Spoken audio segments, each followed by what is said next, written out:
Hello and welcome back to the channel. Instead of leaving it until halfway through the year like I did last time, I just want to go make the tier list of all the albums that I've reacted to this year and basically just put them into different sections of like where I kind of like rate them all together. That's not me comparing the two together or all of them together. It's just where they kind of sit for me throughout the year and like how much I enjoyed them or not. The first tier we have is AAOTY, which is an album of the year. More than one album can go there, hence the an. Albums that I'm going to be putting in there are going to be like ageless. They're so re-listenable. There's no skips on the album. You can just listen to all of them all the time. The next tier we have is Goes Hard. Basically, it's just like a very, very solid album. There's a lot of songs on there which you go to. They're memorable. There's hardly any skips in the album at all, but there's always those songs that you're drawn to that you want to like listen to. The next tier is Decent. Now, Decent it's not a bad album at all, but it's not one you really think of that much. Yeah, it sounds good, it's all right, but you don't go to them. A song from that album might kind of like come up in like a random playlist or shuffle, and you think, oh yeah, you know what? That was actually really good. I enjoyed that song. Oh, there's actually quite a lot of other good songs on that album. And then the last one on the bottom is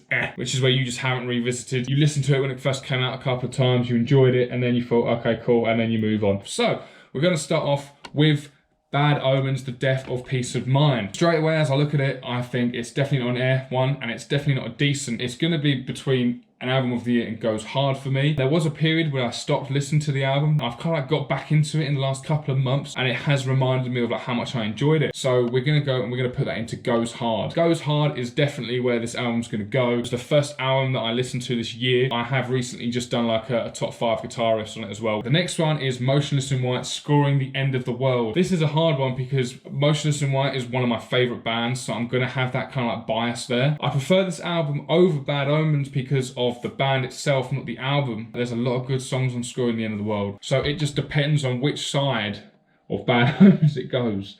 I'm gonna put it there. Motionless in White, the singles that came out, kind of like definitely portrayed what the album was going to be, while Bad Omens, The Death of Peace of Mind, I feel like they kind of put out quite a lot of their heavier songs, and then when the album actually came out, it wasn't quite how they advertised it. I'm going to put Motionless in White there just because it is what it says on the tin. The next one we're going to be doing is Muse, The Will of the People, or Will of the People. I am going to be honest with you, and I'm going to put it in Decent. There are a lot of good songs on that album. You've got your Kill or Be Killed, you've got your We're Fucking Fucked, you've got your Won't Stand Down. So they're the go-to songs on that album for me. But then you do also have like Euphoria. You also, I don't know why I've done it that way. You've also got Will of the People. There's a lot of songs that you wouldn't think about listening to, but then when you do listen to them, you're like, oh, okay, yeah, actually, no, this is quite good. The next one is Parkway Drive, Darker Still. Clearly haven't done this in order because I haven't gone to Eye for a Vow yet, but we'll be getting there. Darker Still is an interesting one for me because it was a good album, but I don't really listen to it all that much anymore. It does have some really heavy songs and I do enjoy listening to them, so I think I'm going to put it in the same bracket as Muse, but I am going to put it in front of Muse because, I don't know, it's more my genre. Like, Muse is interesting to listen to, I enjoyed listening to it, but Parkway Drive is a metal album and I like metal. Let's sort Eye for a Vow out. True Power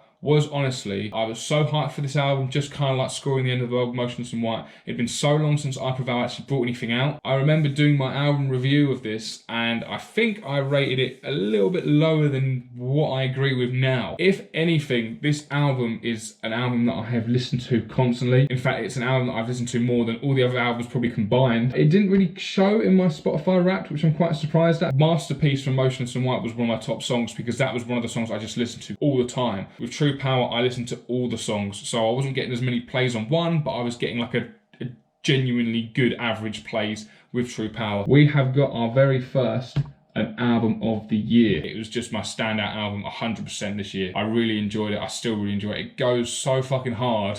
So it should be going hard. It's more than that. It's more than that as an album. This next one is going to be quite hard for me because Architects, The Classic Spirit, The Classic Symptoms of a Broken Spirit, it's definitely not going to be an album of the year like its predecessor was, which is a shame. It doesn't really go hard for me either. Decent is probably a good place for it to be. It is between and decent. I don't think I have listened to any of the actual songs off of this album since doing the series on it, other than the singles that came out, Tear Gas, Deep Fake, When We Were Young.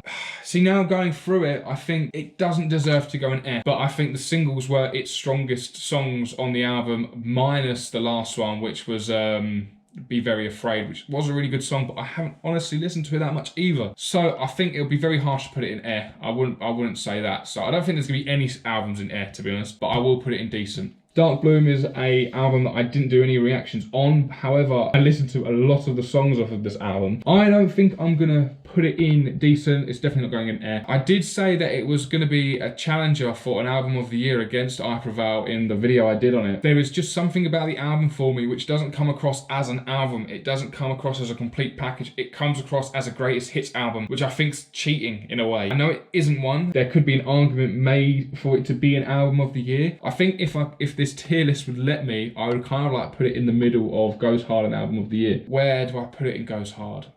I'm gonna put it there. I'm gonna put it there. That makes sense. So let's have a little quick look. Architects is definitely the bottom of the album reviews I've done this year, unfortunately. Will the People being the standout, different kind of genre than the others, I think it's fair to put it there. Parkway Drive, it didn't live up to it though. And Muse did offer me something else. I'm gonna switch these two around. Very close between these two, but I'm going to switch them around. The Death of Peace and Mind was a very complete album. It had everything in it. It had a variety. It was unique. I'm going to leave it there. I'm going to leave it there. Motionless in White Squirrel, The End of the World. Yeah, it was really good. And I go back to a lot of them songs all the time. Since the singles came out for We Came as Romans, Dark Bloom, Plagued, Daggers, Black Hole. I fucking forgot about Black Hole. That was always going to sit there. And then, yeah, True Power from I Prevail. So True Power is the true album of 2022. Let me know what you thought about my albums down below here, where I put them, what you believe in and all that kind of stuff. I'm gonna really think about how I'm gonna do my album reactions next year. I don't know if I'm gonna just do like a complete song by song reaction, or I'm just gonna do like more of the kind of We Came as Romans one I've done this year. Let's see what 2023 has got to offer. Thank you very much for watching. Please like, comment and subscribe. I'll see you in the next video real soon. See you later. So there's good songs on there. It's a good album, but you're not drawn to it like Goes Hard is. You're drawn to Goes Hard. I'm drawn to being Going Hard. I don't know. Anyway.